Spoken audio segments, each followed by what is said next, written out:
ما كان محمد أبا أحد من رجالكم ولكن رسول الله وخاتم النبيين،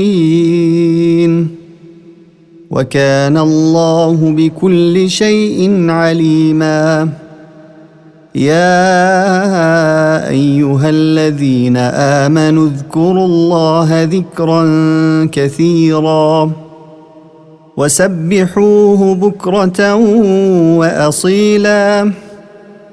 هو الذي يصلي عليكم وملائكته ليخرجكم من الظلمات إلى النور،